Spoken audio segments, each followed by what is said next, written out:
आजकल का hot topic है और हॉट क्वेश्चन है। आजकल आपको पता है बहुत सारे ड्रामे भी बन रहे हैं इन सारी चीज़ों पे, बहुत सारे एरियाज़ में इसके ऊपर बात हो रही है। नार्सिसिज्म, देखिए, जब एक क्लिनिकली किसी को डायग्नोज किया जाता है, वो एक अलग चीज़ होती है, उसके ट्रेट्स होते हैं। जब majority of the traits match with the person तो उसको नार्सिसिस्ट डिक्लेयर किया जाता है। और वो भी इसलिए किया जाता है, जब जो मेरी नज़र में क्लिनिकल लेबलिंग जितनी होती है ना, वो इसलिए होती है ताकि अब इसका यानी जो ज़ाहिर है जो स्टडी हुई है उसमें इस ट्रेट के लोग ये ऐसे होते हैं, उनको एक लेबल दे दिया जाता है। उसके बाद उनको डील करने के लिए या उनके लिए कौन सी मेडिसिन ठीक है या उनके लिए कौन सा थेरेपी ठीक है या उनके लिए क्या करना चाहिए, तो उसके फिर जो तरीके करने के हैं उनको रिज़ॉल्व करने के लिए, इसलिए ये जो लेबल्स हैं बनाए जाते हैं। अब ये जो नार्सिसिस्ट लेबल है ना, आजकल it has become a fashion. जैसे पहले हम जब छोटे थे, paranoid way had become a label. इसी तरह बहुत सारे ऐसे जो साइकोलॉजिकल लेबल्स हैं वो बहुत आम यूज़ होने लगे हैं। तो जो नार्सिसिस्टिक पर्सनैलिटी है ना, देखिए, सबसे पहले मैं ये कहती हूँ कि जो नार्सिसिस्ट होता है ना, उसके अपने बड़े वुंड्स होते हैं। और जो अभी मैंने शुरू में जितनी सारी बातें बोली ना ट्रॉमा की, उस बंदे का एक ट्रॉमा होता है और वो अपने स्पाउस पे उसको प्रोजेक्ट कर रहा होता है। अब बात यही है कि जब एक नार्सिसिस्ट अपनी वाइफ पे कुछ प्रोजेक्ट करेगा तो उसको क्या पता कि उसकी अपने मदर से क्या इश्यूज़ हैं, उसको अपने एनवायरनमेंट में उसने क्या फेस किया है, उसको वो कब कहाँ रिग्रेस हुआ है। तो ये और सबसे अफ़सोस की बात ये होती है कि वो सिर्फ़ अपने स्पाउस के साथ ही सब कुछ कर रहा होता है, बाकी सबके साथ वो ठीक होता है। तो ज़ाहिर है वो स्पाउस किसी के पास जाए तो उसको कहीं से भी कोई वो नहीं मिलती, बल्कि उल्टा ही रिस्पॉन्स मिलता है कि ठीक-ठाक तो बंदा है या बंदी है, दोनों तरफ होती है ये चीज़। तो narcissism is itself a trauma response, कि एक इंसान के साथ जो ट्रॉमा हुआ है ये उसका बिहेवियरल रिस्पॉन्स है। अगर आप इसको इस नज़र से देखेंगे ना तो आपको बहुत सारे जवाब मिलना शुरू हो जाएँगे।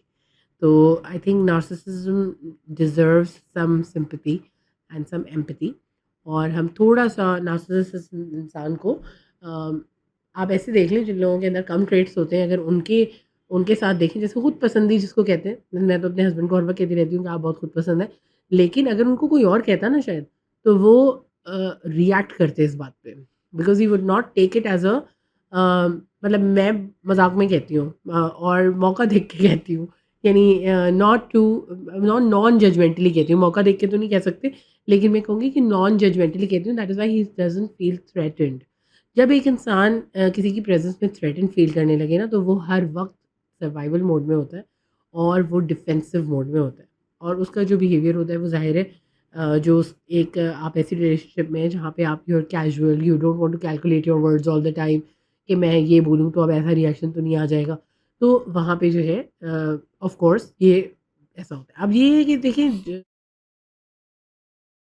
छोटी-सी बात पूछ ली, यानी एक वन लाइनर पूछ लिया, लेकिन इसमें ज़ाहिर है बहुत पूरी दुनिया छुपी है। अब बात ये होती है कि नार्सिसिज़्म को कहाँ तक बर्दाश्त किया जाए, कहाँ तक उसको डील किया जाए और उसके बाद गिव अप किया जाए। तो हाँ, ये चीज़ ये है कि of course narcissist won't go to the therapist और साइकियाट्रिस्ट फॉर एन असेसमेंट, वो भी आपके कहने पे नहीं करेगा। तो ऐसी सिचुएशन में आप यही कर सकते हैं कि यू नो ऐसे रिकॉर्ड कर लें सारे सिचुएशंस और you talk to a person कि उसकी जो एक कहते हैं ना कि स्पेक्ट्रम कहाँ पे फॉल कर रहा है, तो कितने चांसेस हैं कि बंदा जो है उसको डील करना पॉसिबल है, आपके अंदर कितनी हिम्मत है, आपका थ्रेशोल्ड क्या है और आप कहाँ तक डील कर सकते हैं। अगर उसकी कोई ऐसी आपको पास्ट पता है, आप पता कर सकते हैं कि आप कोई वो आप कहते हैं ना women are not therapy institutions. तो भाई अगर नहीं कोई विलिंग है थेरेपी इंस्टीट्यूशन बनने के लिए, तो ज़बरदस्ती तो नहीं आप उसको थेरेपिस्ट बना सकते कि आप अपने हस्बैंड की थेरेपी करें। तो अब और अगर आपके अंदर वो है वो चीज़, if you love the person so much कि आप उसके लिए कुछ करना चाहते हैं, तो go ahead and deal with that. और अगर ऐसी सिचुएशन इस हद तक आ गई है कि अब आप नहीं, आपका थ्रेशोल्ड नहीं है, तो फिर टॉक टू समबडी टू फिर उसके बाद आप एक्शन लें उसी हिसाब से।